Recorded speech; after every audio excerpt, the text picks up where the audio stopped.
traders, how are you? With Marcello, founder of the Day Trading Academy. Today we're doing the recap of what happened in the markets last week, the economy, stocks, some conspiracy theories.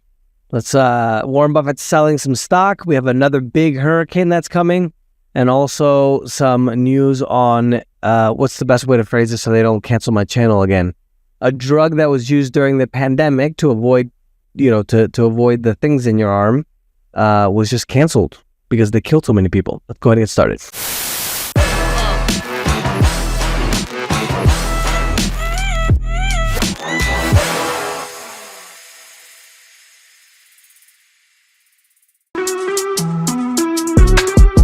Not a bunch of news when it comes to economic data overall in the U.S. Overall, stocks in the U.S. were all positive. The only exception, actually, the Communist Republic of Canada also was positive. Biggest news of the week was basically the situation with Hurricane Helene, especially in the western North Carolina, eastern Tennessee area. You guys will see some of the videos, but they just gave 100 whatever billions of dollars overseas for another war, and they only offered $750 to the people in the ravaged areas from the hurricane. There's also been some rumors that, the government isn't going in there to be able to help people, but I'll let you guys see all the conspiracy theories online. And some of the conspiracy news, let me see if I can find my little button here. Hold on one second. It should be this one. Da, da, da, da. A persecuted FBI specialist urges Americans to stock up on food and prepare for hardship. He also says, arm yourself. Many of the dictators in a lot of countries, actually, the first thing they do is always take away the guns from the people. For example, Chavez in Venezuela, in Cuba, Castro, the Nazis did the same thing. So, in U.S., lawmakers are planning a possible mass casualty event, proposing a constitutional amendment to replace members quickly and be able to fill the various lines of secession in a national crisis. I don't know if you guys remember, it was probably about 3 or 4 months ago where I talked about how the congressmen were getting emergency satellite phones. It's like they're doing things for something that's going to happen, but they haven't told us directly yet, right? Like the hurricanes, for example. This is completely ballpark, but I lived in Florida my entire life. We always had to live with hurricanes. I've never seen hurricanes take these turns that are doing now. It's like, what's going on? I don't know. Just do your research. And in overseas market news, the European markets are mostly lower. The Paris market, the SOC, was the biggest loser there. Istanbul went down over 7% if you consider that part of Europe.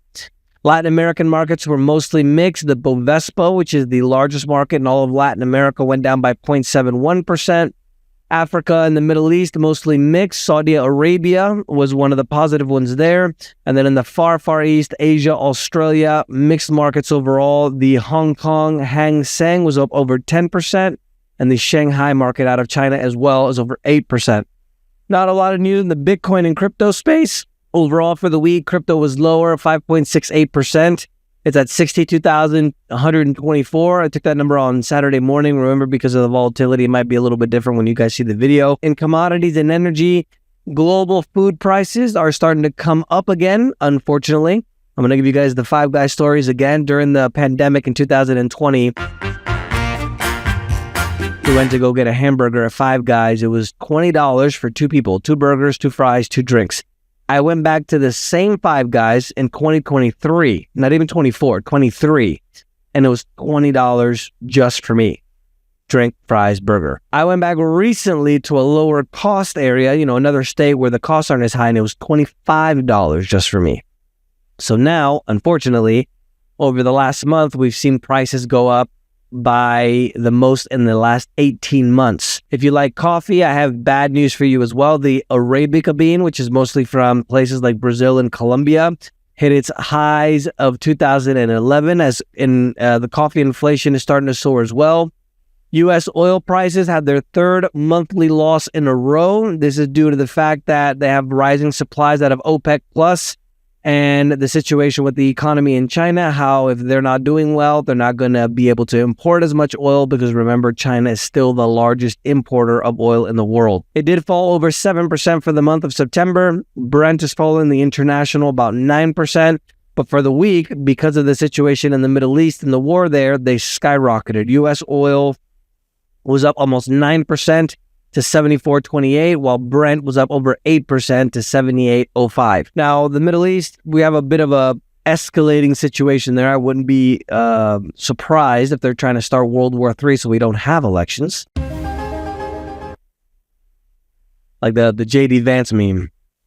We had the vice presidential debate with the Vice President Walz and J.D. Vance, which is Trump's pick. What was I going to mention with this conspiracy theories? Oh, yeah. So there were rockets launched at Israel. Israel decided to do a partial land invasion in Lebanon. Then Hezbollah and also the Iran-backed I said that backwards. Hezbollah and also Iran sent missiles into Israel, and now Israel's saying that they're going to, do a really strong attack. So things don't seem to be dying down there in Israel. In addition to that, in Ukraine, Russia took another one of the cities that they were holding out for 2 years. So on the war front, doesn't seem like it's going to get any better anytime soon. Gold surged 6% in September, adding multiple record highs so far this year. The best quarter it's had in 8 years because, everything is fine. And year-to-date, silver prices are up over 34%, comparing gold's 29% increase for the year. For the week, went down just a bit. Gold is down 0.17% to $2,654.30, while silver was up 1.70% to $32.26. In some of the financial and banking news, some of the preliminary data showed that the inflation in Germany has fallen to its lowest level in February 2021. Inflation also eased in other major economies like France, Spain, and Italy, so they're expecting the European Union Central Bank, the ECB, to lower rates in October. And in news that I always tell you guys to not pay attention to what people say, but what they do, Berkshire Hathaway has sold another chunk of Bank of America shares. His remaining stake is 10.2%. He dumped 8.5 million shares, totaling $338 million. He sold more than $9 billion worth of the stock. So why, for example, is Warren Buffett selling the stock of a major bank in the United States? Maybe he sees a crash coming. Economic news, the industrial production in Japan dropped 4.9% year over year. Remember, Japan is still the fourth largest economy in the world. They produce quite a bit, things like for cars and electronics. Their retail sales did go up 2.8%. Japan also reported that its unemployment rate eased to 2.5%. And in the U.S., we had great news on the jobs front, which is quote-unquote good news for the economy. More U.S. jobs were added compared to what the expectation was on private payrolls. There were 143,000 jobs added in the month. And the U.S. as a whole added 254,000 jobs in September. Unemployment went down by 4.1%. A little thing that they won't tell you there is that a lot of those jobs were actually government jobs. So, be careful what you do, because now we have a big government bureaucracy that's going to monitor everything you do. The manufacturing activity in the Eurozone declined at its fastest pace in September. The German manufacturing sector contracted at the fastest rate so far this year. Remember, Germany is a manufacturing powerhouse. All of the things they make, they're renowned as being the best engineers in the world. And in political news, Marine Le Pen, widely seen as the front runner of the 2027 election in France, she's the leader of the far-right party, is being investigated and is in criminal court, supposedly from bumbling some of her election funds and using it for things that she shouldn't have. Convenient how they always get the people on the right, not on the left, huh? Claudia Sheinbaum, 62. She's the first female president in Mexico.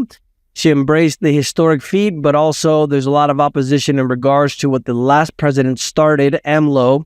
He wants to get rid of all the judges and have them re-elected, obviously by vote. So that, try to shove that through so that a lot of people are against that. Corporate news, Chipotle, instead of paying everybody their fair wage in the new minimum wage law in California, started replacing its workers with robots to bypass the new rising minimum wage laws. Apple's not doing well either. The new iPhone 16 demand is falling short of expectations, dropped 13% compared to the iPhone 15. And Gilead Sciences issued a recall to the antiviral drug remdesivir, showed a 53% mortality rate in clinical trials in Africa. Remember, that was the same one that they were recommended instead of the other ones for the thing in your arm during the pandemic. PayPal and Tesla led the NASDAQ 100 to another winning shares. Tesla, however, this week on Wednesday went down over 3%, almost 3.50%, due to the fact that they didn't meet their delivery numbers. They expected to deliver just a touch over 433,000 cars. They actually delivered just a touch less than 463,000. They're facing increased competition, especially in China, from the old school companies like BYD and Geely. And there's some new up-and-comers like Li Auto and NIO. Their stock is still up 13% in the past month, 1.07% in the last 3 months, and 0.22% so far this year. Stellantis, the big car automaker conglomerate, they went down over 12% after they changed their full-year profit warning. They're headquartered in the Netherlands, but they're pointing to a disappointing, deteriorating global industry backdrop in addition to competition from China. Europe also put in some new tariffs for the cars coming in from China to be able to save that local economy. In technology, NVIDIA went up 3% after the CEO, Jensen Huang, said that they're seeing insane demand for their new AI chip called Blackwell. They're going to start shipping those in the fourth quarter. And in investment news, there is a convenient end to the port strike until January 15th. They accepted a 60+% wage increase just to get them through the election, obviously, right? So they don't have any problems winning the election. They're seeking higher wages and a ban on use of some automated equipment. And on Thursday, in interesting facts, CEO Mark Zuckerberg overtook Jeff Bezos to be the second richest man in the world. That's the news for this week, guys. Let me know if you guys have any questions. Don't forget to subscribe. And remember, the preppers were right.